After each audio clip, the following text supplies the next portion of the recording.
Watch Where it. are they? Use your slam ability. Oh my god, it's enormous.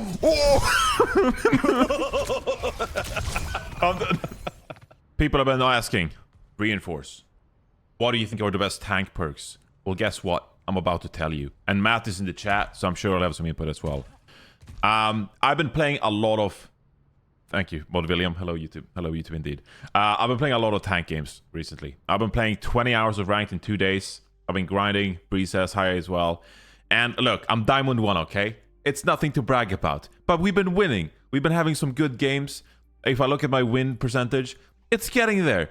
You know, you look at these win rates. They're beautiful. I'm covering most of them, but don't worry. They're like at 90, 100% and stuff like that. They're all great. So I just wanted to go over my first impression of the tank perks that I enjoy playing with, and the ones I like, and the reasoning behind them. So I've copied, shamelessly, Ob's Sojourn's sheet, as you can see here, which is so beautifully made. Look at this, it's gorgeous. But I've also color coordinated some of the perks. Now, if you actually want to see this sheet yourself, if you want access to it, then go to Ob Sojourn's Twitter, where you can go access it. It's incredibly helpful work as well. This is just my personal one that's color-coded for me. But you'll get the idea, and we can kind of go through them one by one, and we can talk about whether I like them or not. So let's start out with D.Va here. I don't really think there's an argument for the minor perk, okay? You don't want Colmec's radius damage increased by 50%. It's just not that good. Like, unless you're playing quick play with Matt Morello, and you're like walking around as baby D.Va, and you're trying to get mech damage onto people, it's just not that useful. What is useful is 75 temporary overhealth when you are ejected, and you got a bit more survivability, and you live for a bit longer when you're the baby D.Va form. That's going to mean that you have a better chance of actually getting your mech back. So that is the one I would pick 100% of the time. I'm just gonna get out of the training range for now, because I don't want to hear JunkerQueen swinging the knife away. Moving on to the major perk, the shield system, I find really good. I find that really useful. The way I think about this is that you get free healing for something that you're already doing. And I think with a lot of perks in general, people are going to overplay their hand. They're going to try to get too much value out of the perk. And as such, they will sacrifice the rest of their gameplay. So with shield system, I think it's pretty convenient. You get converted 150 health to shields, and defense matrix restores shields based on 25% of the damage it's absorbed. Now, that is really useful against some compositions, but not all compositions. If you're playing against some comps that don't have a lot of damage you can matrix to begin with, you know, I'm thinking like maybe you're playing against like a Winston Genji Tracer. Like, that's a pretty extreme example. Like, yeah, you'll matrix some like Tracer spam and stuff like that, but 25% of the damage absorbed, you're not really getting a ton of absorption at that point, and so you're not restoring a lot of shields. Now, shields is obviously better than health, but that would be some like rare circumstances where I would actually go for the heavy rockets instead. The heavy rockets are, you know, they give you a boost to the DPS, a little boost to the DPS, but I don't think it's necessarily worth picking. It's not as consistent because, you know, they shoot at a slower pace as well.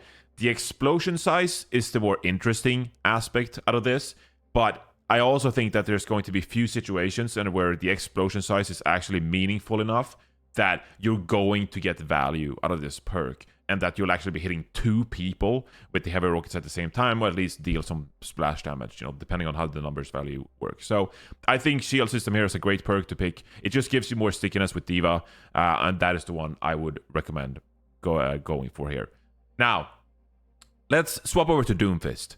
And people know I'm not a Doomfist player, so why would you listen to me? But I've been getting the lay of the land. I've been scouring the Doomfist land, because the Doomfist bubble is its own separate kind of little bubble here, where Doomfist mains, they love their hero, whether it's damage or tank. So for this one, for the minor one, I think in general Doomfist has good perks. Like, they're all kind of situational and they're all kind of useful in their own right. And so it kind of depends on what composition you're up against and what you're facing, right?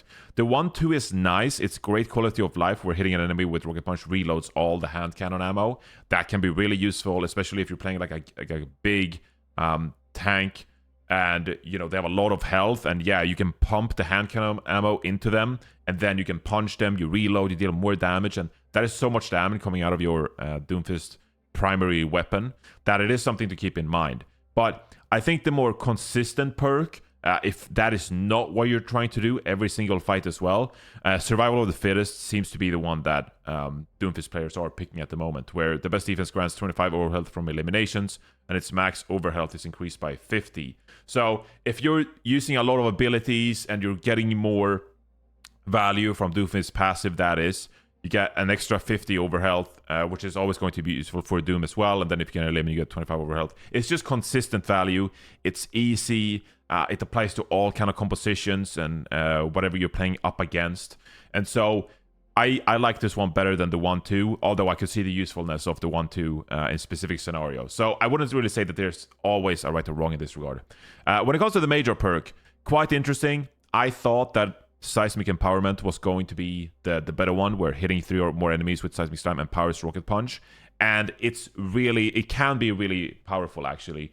The thing is, though, you have to kind of expend a movement ability to charge up your second movement ability, which is Rocket Punch. And so you're committing a lot just to charge the Rocket Punch. I just realized that there's no way I'm going to hit 3 targets here. So it's even going to be hard for me to show it. But I do think that Seismic Empowerment, if you could just like basically do it. Like if you're going around and doing it and then you charge your punch and then you go in, you kind of need your ultimate at that point to kind of escape, because otherwise you're going to be a pretty decent target for at least some seconds that could put you in the risk of things. So that is one reason why I would kind of maybe do away with the Seismic Punch. You could like Seismic around corners, charge up your punch, and then wait and then go in. But then it's, the additional question as well, also like how often are you going to hit 3 or more enemies with your Seismic Empowerment? Maybe if in some of your games you feel like that people are stacking up a lot, maybe you are playing against some kind of like brawl composition where there's a lot of enemies around, maybe you get some more value out of this one. But the Power Matrix, I feel like, is the better perk in this regard. Power Block absorbs projectiles for the first second of its duration. It's consistent. It just makes the hero better, and it's not too complicated. It has a lot of usefulness in that the first kind of ability that comes to mind for people is Graviton Surge. You could absorb Graviton Surge. The more realistic version is that you can actually time it to absorb sleep darts. You can absorb flashbangs and lots of like smaller projectiles that usually are CC and could be annoying for you as a Doomfist player, right? So Power Matrix, I feel like it's just flat out the more consistent. It's a better perk, and you're going to get more value out of it for most of the time. So I would look at those two, but again, I'm not your Doomfist player, so it's kind of up to you to do your own research in that regard. But those are the two that I would recommend if you wanted the most consistent value from the perks. Okay, so I'm recording this the day after because again, all these perks and the most optimal one is kind of like revolving, and we're learning more stuff as we go, and we're figuring everything out. So I'm adding this clip in on Hazard the day after, because I had to update what I said essentially in the video, and I don't really believe what I said anymore. We're at that point in the phase of discovering all this stuff. So originally, when I talked about Hazard, I said that Reconstruction would probably like be the perk that on paper looks cool because you get more spike guard, up to 50% extra, but in reality, getting jagged wall hits, it's just so unreliable to the point where, like, if you pick this perk, you're realistically not going to get a lot of jagged wall hits that ultimately does charge the spike guard when you need it. If this perk would be better if it actually gave you extra energy on top of the 100%. So, you'd think like of a Sojourn Overclock, where there's a perk that gives you 150 overclock charge, or railgun charge when you use overclock. Like, if that happened to Reconstruction, that would make sense, because that would make spike guard and longer duration, and you get more value out of it. But in this current iteration, I believe that's not how this works at all. Reconstruction is just not worth it. And part of the original reason why I said the Reconstruction probably would be the pick is because I think off the top it's just not a good perk either. So the base damage is 80 for Violent Slash. That's my note anyway. Oh, my note is right. And then you get 30% more damage. And, it's a little bit more damage to tanks and maybe like a Torbjorn. But again, like you're getting so little value off the top. Like the damage increase is so little to so few targets. You know, when you're diving for the backline, like it doesn't matter, right? So, you know, maybe if there's like some overhealth going on or something like that, it could be a bit more beneficial. But I think off the top is probably the safer pick now because triggering reconstruction is just not worth it. So that's kind of like my amended update on the hazard minor perk. And moving on to the major perk as well, I originally thought that Deep Leap would be the safer pick here because I think that hazard, while being a dive tank, hazard's range is one of the issues with hazard in that it is a bit more restricted. You know, it's not like a Winston leap, and it's not, you know, it's like a slower leap, and you also don't cover the same amount of distance that some other dive tanks can do in pretty quick fashion. And so I thought Violent Leap range is increased by 20%. I think that's a nice little like upgrade quality of life. It closes some of the gaps to backline you have sometimes, and in general it feels pretty good to play with. So I would be open to picking this perk sometimes because I just enjoy the 20% extra leap range. I think is quite alright. But realistically, Anarchic Seal, Spike Guard Spikes gain 20% lifesteal. It's about 17.5 heal per second if you do a single target, and if you're in the backline, you're hitting multiple targets, that's about 35 heal per second, right? So it's not a ton of heal per second, but any heal is good. And so if you wanted to just pick a perk that like aids your gameplay and it just makes the character a little bit better, you're never going to say no to healing per second. And so I think Anarchic Seal, I think these are both pretty all right, you know, compared to some of the other perks in the game. They're nothing to brag about. They're not awesome by any means. But I think I just pick Anarchic Seal because the extra heal is a little bit better, while recognizing that Deep Leap is still quite good. So that's the first amendment of a few in this video, to try and give you the most updated perspective I've had on some of these tank perks. But on to the rest of the video. Alright, so I had to record this after the stream because when I did the JunkerQueen segment for the JunkerQueen perks, there was some confusion about how they worked, so we figured out, tested it, made sure we're on the same page. So I'm just gonna add this in post after. So we're all good. We're all good. But if we take a look at the JunkerQueen perks, you got two minors, Rending Recall, recalling Jagged Blade from a stock target, refreshes his wound. That's going to be like when you actually throw it and you attach it to someone, that wound gets refreshed. That's what at least what I think it is. Which means that, you know, if we jump in game, you know, you're going to use your Jagged Blade. And if you let it go the full duration, I don't even have the perk. I don't know why I did that. But if we select it, then it doesn't work on bots either. But if I let it go the full duration, that same wound is going to refresh to the full 3 seconds that it's in. Now, the thing is though, sometimes when you obviously hit your Jagged Blade, you want to pull them towards you. And so you might not go the full duration. So it's not like you get 2 wounds. It's sometimes like you get 1.5, like depending on how long you decide you want your Jagged Blade in there. But most of the time, you know, you hit a target, you want to pull them in, you want to use your Carnage and get the most value possible. So, you know, it's 30 damage, and at most, you know, for healing, that's probably like 65 or something like that from your Jagged Blade. Battle Shout is the one I've been seeing most people use, which is Commanding Shout, fully reloads Scattergun and increases allied reload speed by 50%. And so you're essentially just making Battle Shout more of like a burst window for you and your team. And so not only do you obviously provide the movement speed and the health, but you're also providing your team with more burst damage during disengage, and with that, you know, a higher percentage chance of coming away from that burst window, getting picks, and securing the fight win. And so this is one I've been seeing people use, and while it doesn't seem totally, you know, great, the fact that is that you can, let's say, I'll bring up the game again, you're poking, I'll change this to a tank instead, actually. You know, you're tanking, or you're poking pre-fight, stuff like that, right? And then you throw out a Jagged Blade, you hit it, and then you can shout and you're back to full ammo. it's kind of similar to how Roadhog would work in that regard, in that if you hit a hook, it's always handy to have ammunition on hand, of course.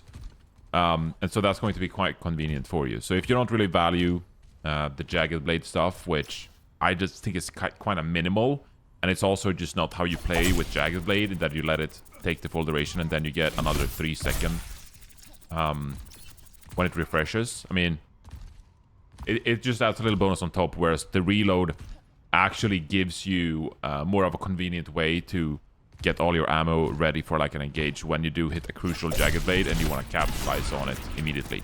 So that is the reason why you'd go with Battle Shout over Rending Recall. Next up, we take a look at the major perks. We got Deep Wounds, which Scattergun hits extend your wound duration on those enemies by 0.25 seconds. And this is per shot. This is not per pellet, because that would be insane. And you also have Savage Satiation. Carnage impact damage gains 100% lifesteal, which it looks like the Rampage logo, but it's like the description says, it's from the Carnage. And so the icon fooled me, and obviously, you know, it could fool others as well. So I think they'll update this eventually. But if we just try both of these out, I think you'll get a decent amount of understanding of how they actually work. And so I've already selected the perk for refreshing the wounds, and I'm just going to play it out as if you're using your regular abilities, your Jagged Blade, your Carnage, and then your quick melee as well. Obviously, Rampage is going to be a larger timer, bigger wound. I forget exactly how long it is, but it's longer than I mean, I might as well just look it up now, because I'm recording the video. Overwatch Wiki JunkerQueen, because we want to get the facts right, of course. The Rampage is going to be 4.5 seconds, right? So it is longer than the 3 seconds that your Carnage and Jagged Blade deals. But if we hit just a Jagged Blade, and then I will shoot, and you'll kind of see like how many shots that I'm getting for this one. And so I pull in my Jagged Blade, pull it, and so I'm kind of getting like 6 extra shots in here on the Mauga during that duration, which this is probably not what people wanted from their video, but you know, we might as well do it right here.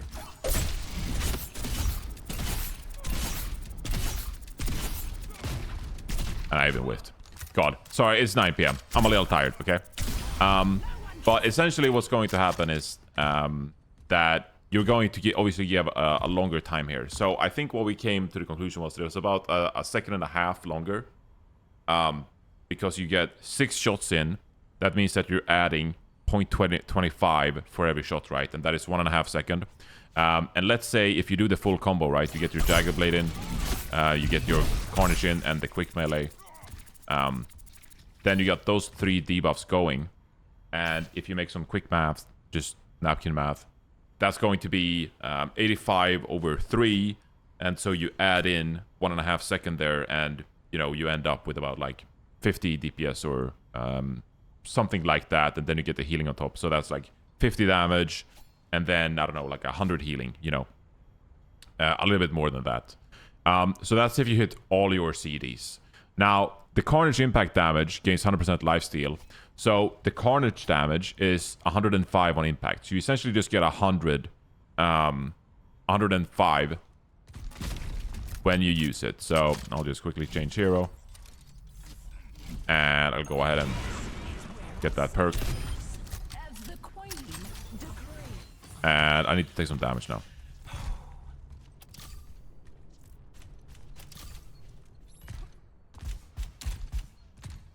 And I'll sit in front of the spot for a bit. Oh, I gotta bring up my game stream. There we go.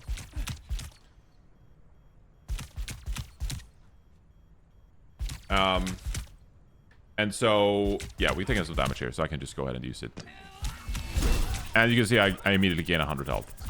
And so, in my opinion, the 100 health is going to be the more consistent option here, rather than relying on the full combo. I think the full combo, you know, you get all your abilities in. It sounds like a lot of great value if you can kind of make that happen. Certainly if you're like hitting a big rampage as well, and then you can keep pumping in those shots to extend their durations.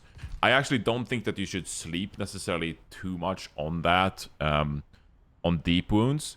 But there's also the question you have to ask yourself that, you know, let's say you hit a Jagged Blade and a Carnage on something that isn't a tank, for example. Let's say like you hit it on like a Baptiste or like a damage player that's like 250 HP or something like that. Odds are that you've already killed them with your combo by then, and so you're not going to get the value of the full duration of what you've extended, right? And so deep wounds kind of make sense if, you know, you're pumping shots into like a big tank, right? But the Carnage heal, it's more consistent. And you can get it on, like, you know, all targets, and it's guaranteed value. You just get like 105 life, right? And so the two perks I've seen people use are Battle Shout and Savage Satiation, because they just kind of like go with the kit, and it's the most free value you can get from your perks. And so these are the two I would get, and hopefully this like little JunkerQueen segment made sense. So I had to edit this in afterwards, but back to the original video. Moving on to Mauga. Overrun reloads up to 150 ammo while charging. I think this one is sneaky useful, actually. Because it means that, first of all, you don't have to reload before you overrun in. But the problem, I think, with this perk as well is that, of course, it's going to be over time. And sometimes you don't use the full overrun when you're actually picking Mauga. So if we go in and select Mauga, if I want to use this successfully, I'm gonna get down to, you know, a little bit over 100 ammo heal, and I'll pick the perk. And when you see when I'm rushing here, when I'm using overrun, it's going to gradually increase the ammo during my run. So we can select it, and you can see it's charging up. The thing is, how often are you using the full Mauga overrun? Like, realistically, you'd probably, you know, there'd be a target up there, and you're going like half of it, and then you're precisely trying to stomp someone. And so more realistically, maybe you're charging like 80, 100 ammo instead of the 150. Now, the reload for Mauga, I think it's a little bit over 2 seconds, it's like 2.2 or something. So it takes some time to reload, actually. And that is going to be quite useful sometimes where, you know, maybe you're like poking and then you feel like you want to reload before you go in. This perk actually allows you to shoot like pre-fight, and then you can use your overrun to go in. You charge up some ammo.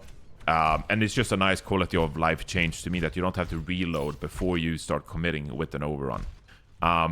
But it's not super fancy on any means. 2 hearts is the other minor perk that a lot of people have been talking about. While on an objective, Mauga cancels 2 heroes and you regenerate 20 health per second.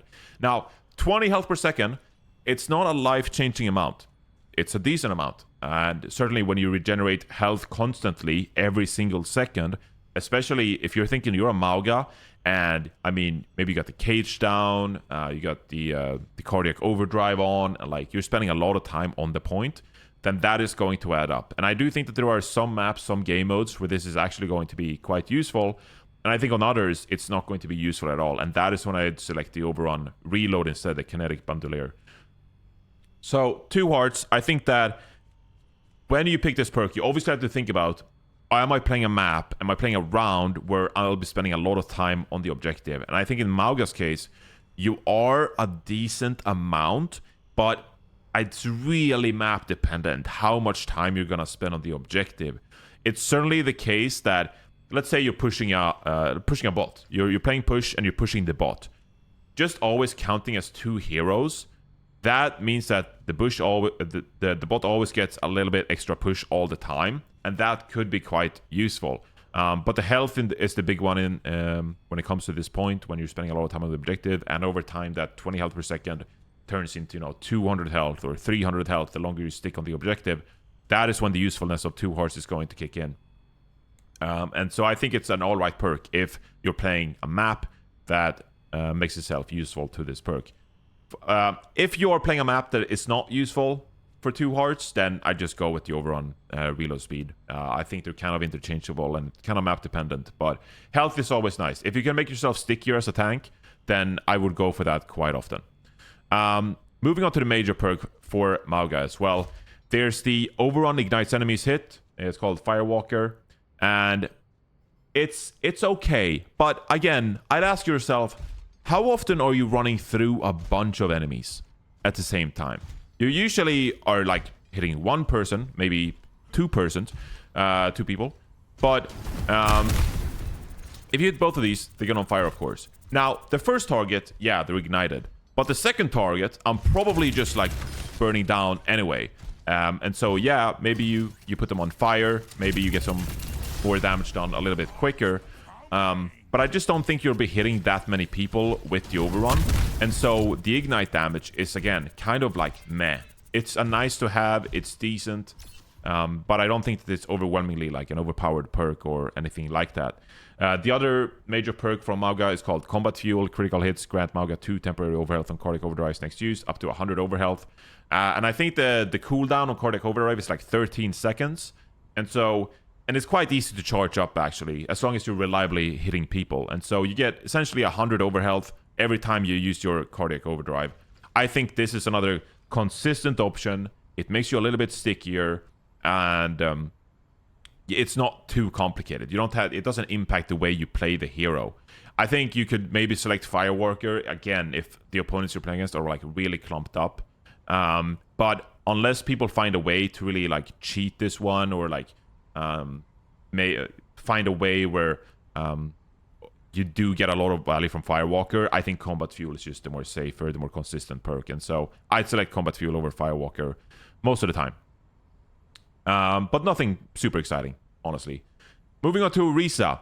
Okay, so we got, for a minor perk, we got Heat Dissipator and Fleeting Bulwark. Heat Dissipator, primary fire critical hits, refund heat.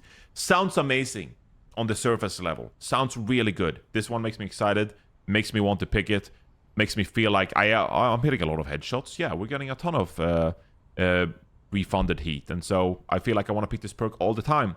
But Fleeting Bulwark, Fortify briefly grants an additional 100 overhealth when activated. Again, you're stickier. It's easy. You fortify a lot during games as Orisa, and so I just select Fleeting Bulwark. I think it's a more consistent, safe option. And unless you're playing against a composition where hitting headshots is like really easy and you're refunding heat, it's some extra nice DPS. But in general, I think Fleeting Bulwark is just the better option. So that is the one I'd go for. Moving on to the major perk for Orisa, Charged Javelin. Again, great consistent. It upgrades your ability. It upgrades your Javelin. And so that is the one I'd pick. I think it's just, it just takes one of your abilities and it makes it better. It's as simple as that. It's not too complicated. Protective Barrier. Look, we like to meme about it. I don't think this is going to be super useful because it kind of just like transforms your Javelin spin. It doesn't upgrade your hero per se. The only way I could see the barrier being useful is if you're playing against beam compositions where Javelin spin already is kind of poor, right? If you're playing against like a Symmetra or a Zarya, then your Javelin doesn't really do anything for you. The Javelin spin doesn't really do anything for you. And so the barrier is just a shield that can block some of that damage and maybe make your life a little bit easier. But otherwise, I don't know. I mean, it's a pretty poor barrier. It's a static barrier. You can't move it. And so, not super exciting. Not super exciting. All right, let's move over to Ramattra. Ramattra has, in my opinion, the most fun perks. It's probably the hero that's excited me the most. The tank hero that's excited me the most. Where you have Void Surge, which the Void Accelerator, your primary fire, periodically releases a burst of 6 additional projectiles during continuous fire. And it's not a lot of damage. It's not a ton. It's 30 damage per 30 additional damage every so often when you do this continuous fire. We can bring up the game real quick and I can switch to Ramattra. Switch. And we can just take a look at how it feels. The thing with this perk is, I think it feels really good. Especially when you're like considering a tank and you're already in the face of people because you're punching people, you're close range. You like to get in the face of people. And so the shotgun is going to be quite useful actually. So it's just added burst of damage to targets that are going to take, I don't know, they're not going to take all 6 projectiles, but they're going to take additional 15, 20. And that can sometimes make the difference, especially if you're just spamming and you hit 1 or 2 or 3 of these. it's a perk that I really like. It's a lot of fun to play with. And I think it's quite decently strong to a character that was already quite consistent. Ramattra saw some pro play going into this patch, and considering there were no balance changes, it just upgrades Ramattra when he was already pretty good. And so I think Ramattra is a pretty safe pick now in Season 15. And this just gives him additional damage when he's hunting down targets. So I like this perk. The other minor perk is like shield duration. It's garbage. I don't know. I've never felt that I wanted a longer Ramattra shield, so I don't know why you'd ever pick that.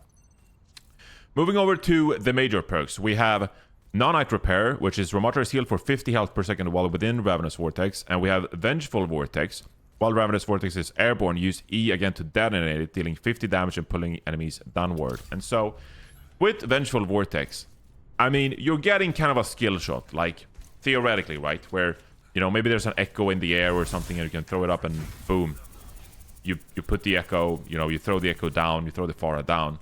And so it's giving you a tool to counter some of those airborne targets. Whereas before, if there was, you know, an echo or a Pharah over here, you'd have to, like, throw it on the ground and try to hit it. You know, it's hard to line that up.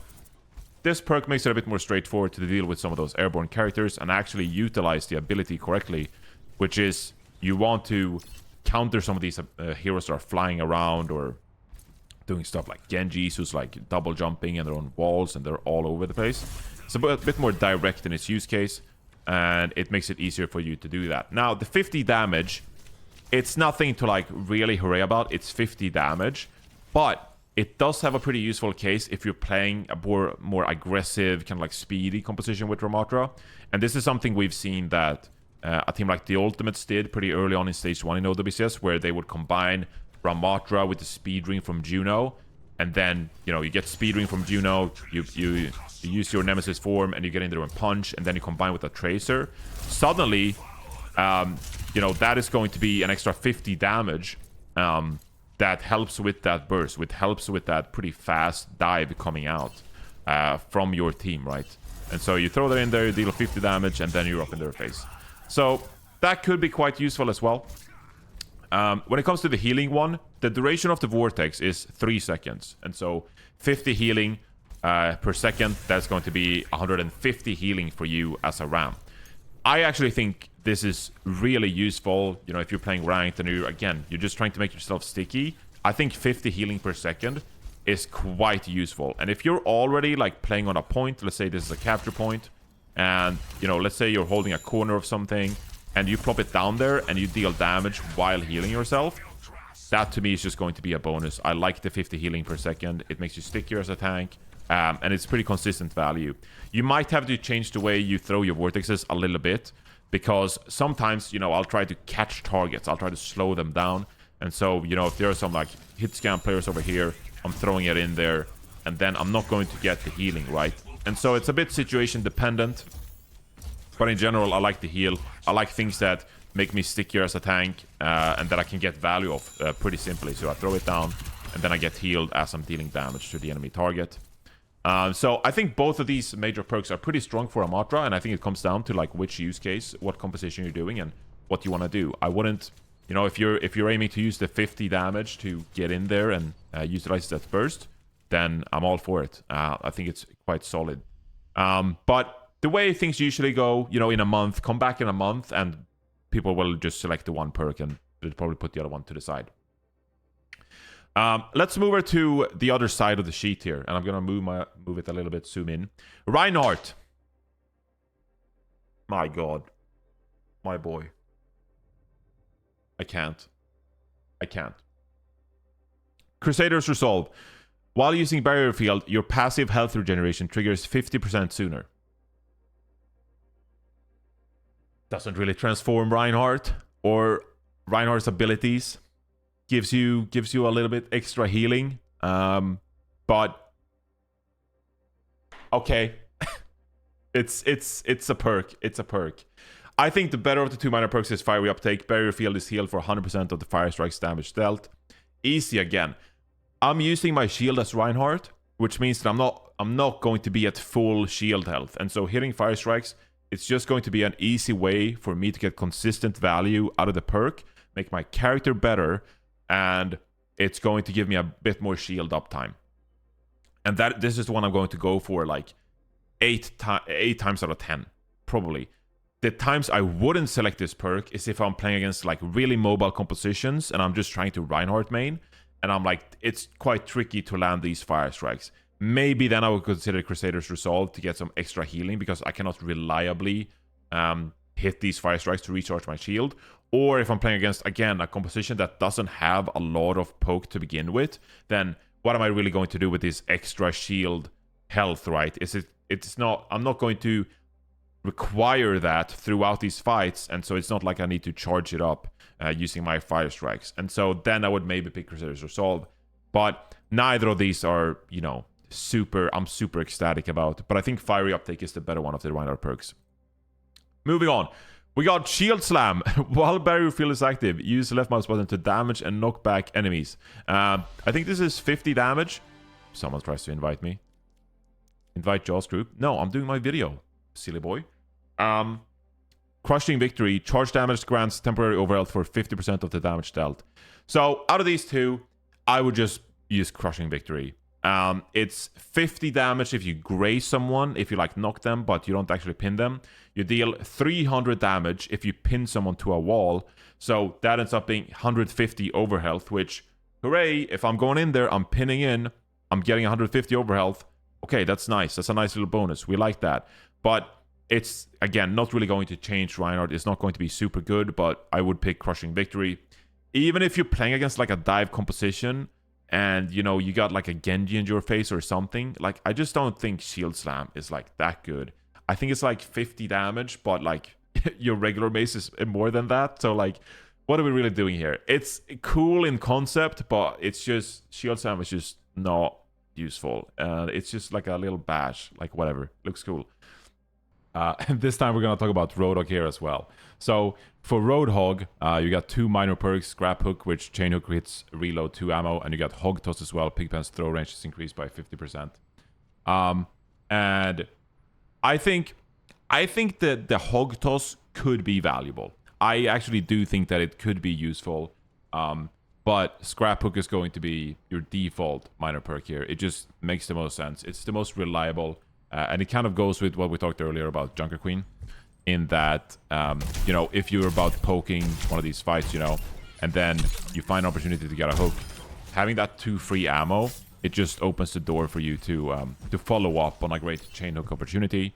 And, you know, if you're using your Pigpen, you're probably using it on the floor anyway, sometimes to like pull people in onto the Pigpen.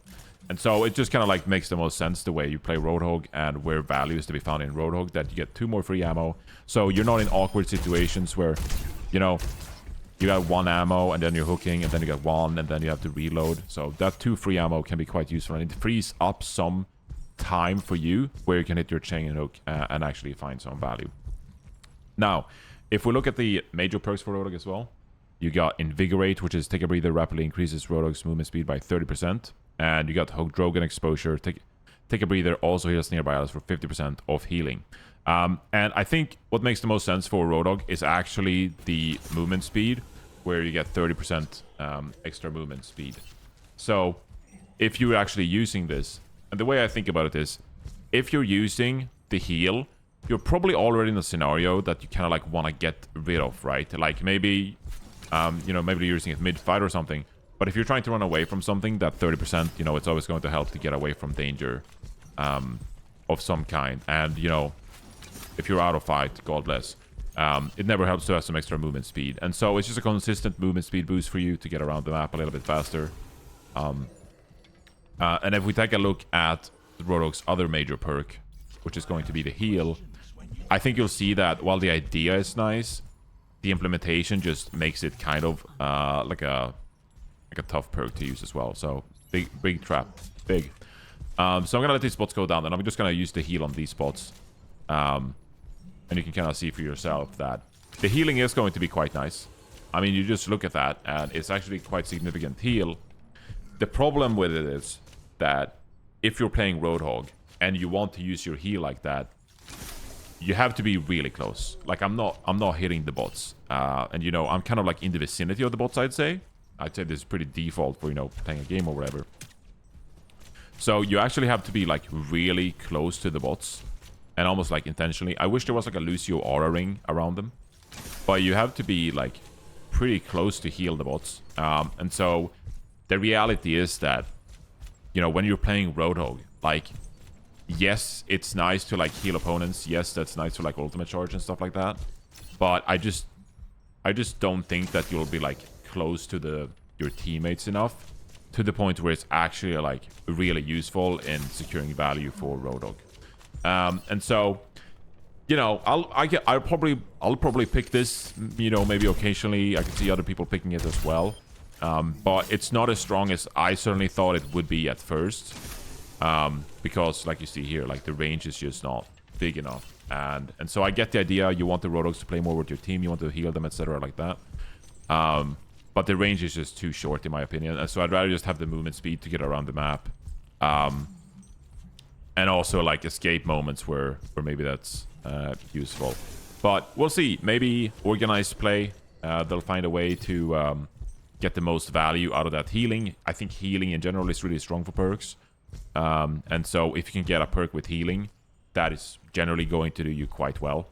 But we'll kind of see how it plays out, and we'll see how it iterates. I could see a scenario in, you know, maybe the heal is strong if you can actually use it successfully around your teammates, because the heal is strong enough to the point where maybe it's not worth ignoring. But I do think that the movement speed is just consistent with what Hog does and what you're trying to achieve as Roadhog. And so for now, it's at least the one I'm picking until further notice. But I could see them buff the range. So back to the video again. All right, Sigma. Kinetic Cycle. Absorbing projectiles with Kinetic Grasp also reduces accretion cooldown. This is the one that I usually pick. I played a lot of Sigma. It's actually the hero that I've played the most so far this season. And sometimes, I mean, this will speed up, but like you get like the half the cooldown. Sometimes I've almost got like a free accretion because I absorb so many projectiles. And especially if you're playing these pokier kind of compositions that Sigma is prone to be in sometimes, where it's like Circuit Real or whatever, you're getting free accretions throughout the game. And I think it's quite useful, especially if you're in like a Sigma versus Sigma mirror. Then I like having the accretion uptime, whether they're trying to use their grasp or, you know, they have their ultimate available. So the more accretions you can have, that's always useful for Sigma.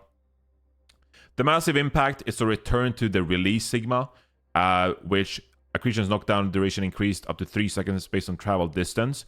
It sounds cool, but it's not super reliable. And in general, if you're playing Sigma and you're going to throw these like long range distance accretions, sure, that could set up some scenario where like maybe you find a pick on the base of that, but it's inconsistent and it's kind of like I don't want to say rude. Rude is not the right word. But it's like an overconfident use of accretion to begin with. Like you can get so much consistent value with accretion if you're focusing on hitting the rock every single time or trying to hit high percentage accretions. And then you just get free value from hitting it so much on targets that are more realistic to hit. And so I think that kinetic cycle, if you can just cycle your accretion, no pun intended, then I think that is going to be the better way to go forward. Moving on, we got Hyper Strike, which is everyone's favorite perk right now, where every 5 direct hits with your Hyper Spheres, your next successful quick melee levitates and knocks away. And essentially, it becomes like a free primary fire cycle. If you can get onto a target that's, whether it's a damage or a support hero, and you can get on top of them and actually do that punch, then you can essentially fit in 2 primary fire orbs in that and get some extra damage, which sometimes is enough to even like get the frag on them. And so I'm sure we'll see a lot of pros that experiment with Hyperstrike and try to get some use out of this, because I do think that there's a lot of value to be found when you're using Hyperstrike. But I much prefer the levitation one. I think it's very consistent value, and unless we see pros starting to break the use of Hyperstrike, then I think levitation will be the go-to one. And so I actually have some clips here I just wanted to show you. I played a Root game the other day, and you can levitate on the high ground here. I think Root is a great example of a map where having access to these high grounds and using levitate, it's actually going to be really useful for you as a Sigma player, because it means you can off-angle, and it means that you can really utilize high grounds to be a nuisance to the enemy team and be more oppressive. And so as we get to the third point, you can see that I'm kind of just like using my levitate to get up on some of these high grounds pretty effortlessly. Obviously, there are boxes here, so I could get up here anyway.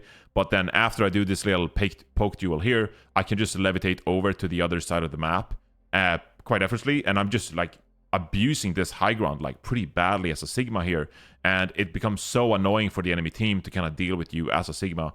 And there are a lot of maps you can actually do this.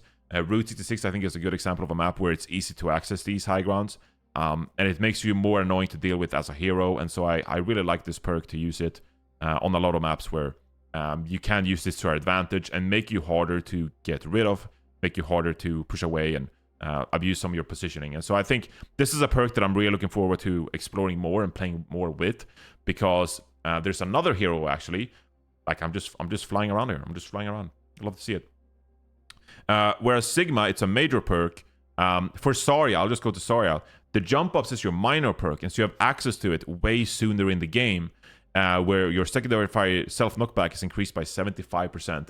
And there's a similar factor here where if you're Zarya and on some of these maps, you can make yourself really difficult to deal with.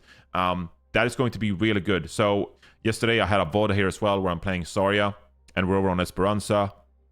And I picked Zarya pretty late here. As you can see, there's like 2 minutes remaining or so. But then as we get here, I'm going to mess up a couple of jumps, so it'll look stupid. But like, just the fact you can get up on these high grounds quite effortlessly, not like I did there, that was not effortless. This is going to be really strong on some maps where you can just get access to the high ground, and then you can utilize that. You can deal a lot of damage, because like if you have some charges of Zarya, it's a lot of damage raining down onto the enemy team. And that is, so this is a pretty like fundamental aspect of gameplay, like using high grounds, using off angles. And so if you feel confident to use these high grounds and off angles to your advantage, you can get a lot of value out of these perks that emphasize the vertical mobility of both Sigma and Zarya. And so those are the perks I would pick most of the time, at least, you know, as you get to like the higher level kind of games and you know how to use high grounds and you know how to use off angles to your advantage. The other one is Gravitation Crush. Graviton Surge deals up to 30% of enemy max health as damage over time. And this is, you know, quite cool. But a couple of questions I'd ask is, how many people are you getting in the grab to begin with? Because that is when, you know, this kind of perk starts like multiplying and you get more value out of it. And then the second question I ask is like, are you securing these kills anyway? How often do you grab people and you don't get the frag? And this perk would have taken the Graviton Surge out of the edge. This would have taken it over the edge to the point where you ever killed someone that you didn't get the Graviton Surge kill off. And so, while it's all right to get some extra bonus damage on your Graviton Surge, I just don't. You're not gonna get that many Graviton Surges to begin with, like throughout the game. Depending on what game mode you play, like if you play like Payload especially, like you're not going to get that many Graviton Surges in a half of Overwatch. So that makes it even a little worse to begin with. But I also think you'll secure frags most of the time. If you get a 2-person grab and you can win a fight 5 versus 3, like most of the time you don't really need this extra damage because you'll kill people anyway. And while we're on Zarya, Energy Lance, Polygon Cannons, beam pierces enemies while above 50 energy. It's a nice to have, but it's not, because of the range of the beam itself, it's not like you'll be able to line people up all the time. If you're playing against like brawl compositions or like compositions where enemies are a bit more stacked, then it's easier to get value of this. But I think Spotter makes more sense for what Zarya is and her strengths are, where if you're playing with like a Genji composition or like a Reaper composition, using your predicted barrier activates ally health regeneration and increases their movement speed by 15%. This is just consistent value from your projected barrier at all times, and usually it's going to be on heroes that actually need this. They need the extra movement speed, they benefit from the ally health regeneration. And so I think this is a really consistent perk that you can select and you get some good value out of it the whole freaking game. And so I'd most of the time select the Spotter one. But then if you're playing a composition where, you know, for whatever reason it doesn't really make sense and you get pretty limited value out of it, then I would pick the Energy Lance, and then you get some extra damage done. And you know, there's some niche situations where maybe you're like getting splash damage, you know, narrow hallways or stuff like that. But most of the time I'd pick Spotter because it just makes more sense for Zarya and how Zarya benefits some of your other damage characters and enhances their ability to play the game. All right, let's go for Winston. Short Circuit deals extra damage to deployable objects. I mean, okay. Heavy Landing is, you know, Winston's best perks. During Primal Rage, jump packs damage and areas increase by up to 75% while airborne. You get 3 more damage when you're Primal Raging, and an area increase as well. it's just going to be the better perk. Like, there's no question about it. Just pick this one. It's the easiest choice out of all the tank perks in the game. And then you got Chain Lightning and Revitalizing Barrier, which I think are both useful perks depending on the situation.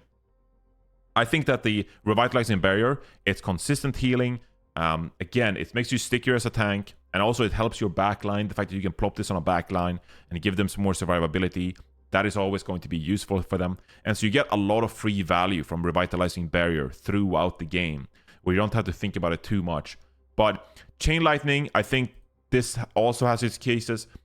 If you're playing a composition, or against a composition rather, that has a lot of poke, where you find yourself that I'm actually not going to have a lot of bubble uptime, then I would actually pick the Chain Lightning one. It's quite a significant amount of extra damage, where it scales from 60, 45, 30, roughly.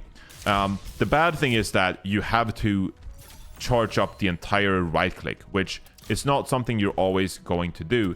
So if I'm just poking these spots, and, you know, maybe on a high ground and I'm just dropping down some damage like this, and, you know, I'm trying to aim. It's a skill shot at the end of the day. And so, you know, I'm trying to get some of these in. Then maybe I have to let it go before I fully charge the entire thing. It's only when I charge it fully that it's going to start bouncing to the targets. And so I think this is actually a prerequisite that I'd maybe want to see them modify to not make it like this. Because sometimes you don't want to charge it fully. Especially because it is such a, like, narrow kind of, like, skill shot. But it is quite a bit of damage, and especially it is going to be really useful when you're diving, like, backlines that play tight together, usually a Brig Ana or something like that. I'm not quite sure exactly how wide the range is, but again, it's going to be a little bit situational. Like, are you playing against a composition that have a lot of people playing close together, or are they perhaps a little bit more spread out? Like, if you're diving like a Widowmaker or a Hanzo, then, you know, it's not going to be useful, because you're only going to be hitting one person as well. You do get a little bit extra ultimate charge, of course, when you use this, but to the other point, you do get extra ultimate charge when you pop down your bubble on your supporters or the rest of your team, and you heal your allies. And so both perks help in that regard. But I think they're both kind of interchangeable. I think they're both really strong perks, and so if you feel confident enough situationally to pick either Chain Lightning or Revitalizing Barrier, then I would encourage you to do so, whatever one you feel more comfortable with, or whatever one you want out of the two. But I think Revitalizing Barrier, if you're just, you know, playing the game and you're not trying to overthink it, I think Revitalizing Barrier gives you the most consistent value, and it has some nice use cases where, as I said, you can plop it down on the rest of your team and give them some extra survivability. But if you're more of a high-end player and you really want to maximize the use of Chain Lightning, I think it's a really strong perk. It's some extra damage. And especially, you know, if the enemy team is close together, I think it's a strong perk. And so I could see you picking any of these, and I certainly will pick any of these two, depending on what we're really doing here. Moving on to Wrecking Ball, which seems to be one of the final tank we're talking about here, one of the big winners this patch, where Wrecking Ball was already strong going into this patch.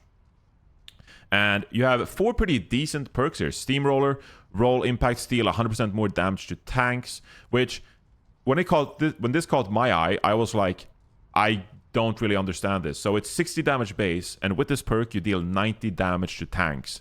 And so for every hit, that's going to be 90 instead of 60. Again, like, how often are you focusing the tank as Wrecking Ball? It's not that often. The use case for this perk would be if you're repeatedly hitting the tank. And so think you're playing the objective a lot, you're spinning around the objective, and then you can hit tank once, hit tank twice, hit tank 3 times. Then you start scaling this perk, right? And you get more value out of it the longer time you spend actually hitting the tank. The more consistent perk in my mind is Pack Rat. Health packs heal an additional 100 health. And this is especially going to be useful when you're playing maps that have minor health packs, because, I mean, it doesn't matter if it's mega health packs or minor health packs. You're going to get an additional 100 health regardless. And so most maps, I think Pack Rat is going to be the perk you want to pick. But, you know, I've already seen this perk picked in OW2 Japan, where maybe you're playing against a tank that, I don't know, honestly. They picked it in Japan.